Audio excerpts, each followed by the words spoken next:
Formula 1 2026 sezonu bütün hızıyla devam ediyor. İlk 3 yarışı kısaca özetlememiz gerekirse Avustralya'da George Russell, Çin ve Japonya'da ise Antonelli damalı bayrağı gören ilk pilotlar oldular. Bununla birlikte Bahreyn ve Suudi Arabistan yarışlarının iptal edilmesiyle önümüze yarışsız geçecek bir ayımız var. Takımlar umarım bu bir ayı çok iyi değerlendirir. Özellikle de Aston Martin'in aracının son halini düşünecek olursak. O halde videoyu beğenip abone olduysanız hemen başlayalım. Bilirsiniz, Suzuka Formula 1'in en old school pistlerinden biridir ve hatayı asla kabul etmez. Geçtiğimiz yarışta Oliver Brauman'ın geçirdiği korkunç kazayı izledik. Ama bunun sorumlusu kesinlikle pilot değil. Yeni regülasyonlarla birlikte artık araçların içten yanmalı motor gücünden çok elektrik gücüne ağırlık vermesi sağlandı.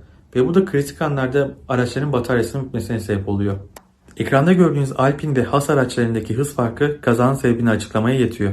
Dürüst olmak gerekirse pistte ikinci bir Jules Bianchi vakası yaşanmadığı için ne kadar mutlu olduğumu anlatamam. Blue flag, blue flag, blue flag. Bu yeni regülasyonlarla birlikte Sebastian Vettel'in 2019'daki V12'leri geri getiren isyanının ne kadar haklı olduğunu bir kez daha görüyoruz. Bring back the fucking V12. Neyse ki şanslıyız. FIA'nın 2030 öncesi V8 motorlarına geri dönme isteğine dair söylentiler şimdiden yayılmaya başladı bile. Umarım dedikodular doğrudur çünkü Formula 1'in acil bir şekilde motor sporlarının zirvesi olduğunu hatırlaması gerekiyor. Evet, hibrit teknolojisi güzel ama bana o V8 motorunun sesi lazım.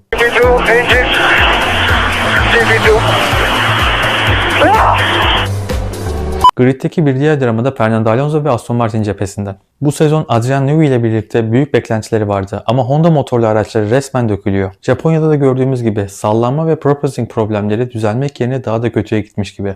Hadi dürüst olalım, 25 tur boyunca o aracı pistte tutabilir miydiniz? Ben pek emin değilim ama Fernando Alonso onu 53 tur boyunca pistte tuttu ve yarışı bitirmeyi başardı.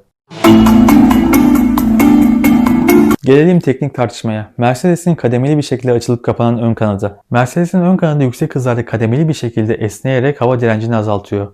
Bu sayede Mercedes araçlarına düz yollarda inanılmaz bir hız avantajı sağlıyor. Ferrari'nin şikayeti üzerine FIA duruma el attı. Ama Mercedes'in ön kanadının tamamen yasa olduğunu söyleyerek işin içinden çıktılar. Esneme payını üretim hatası veya mekanik esneklik olarak adlandırarak işi kılıfına uydurdular. Bu Mercedes'in başına ilk defa gelmiyor. Daha önce de DRS sistemiyle gri alanlarda kalarak yaptırımlardan kurtulmuşlardı. Dürüst olmak gerekirse takılmadığının gümüş oklardan ziyade gri noktalar olması daha yerinde olurdu. Mercedes ilk 3 yarışı kazandı ama asıl sorun şu ki ellerinde 2 tane şampiyonluk adayı pilot var ve ikisi de uysal değil. Hatırlarsınız, Hamilton ve Nico Rosberg döneminde işler bir anda çirkinleşmişti. Hatta Valtteri Bottas bile bir yerden sonra isyan etmişti. Ve şimdi sahnede George Russell var. Dostlar bu adama boş yere internet aleminde Usama bin Russell demiyorlar. Siz onun diğer pilotlara karşı yaptığı kamikaze dalışlarından ve kendi takım arkadaşı için söylediği "ben ondan daha hızlıyım" telsiz mesajlarından tanıyorsunuz. Dürüst olmak gerekirse Formula 1'den artık eskisi kadar keyif alamıyorum. Hala izlemeye devam etmemin tek sebebi Mercedes içinde yaşanabilecek bir iç savaş. Peki siz ne düşünüyorsunuz? Mercedes pilotları bu sezon rahat duracak mı? Yorumlarda buluşalım. Videoyu beğenip abone olmayı unutmayın. Ve bir sonraki videoya kadar kendinize iyi bakın. Beton pistlerde V10 çığlığı yoktu o günlerin batarya kaygısı. Şimdi gridde ruhsuz sessiz bir fısıltı.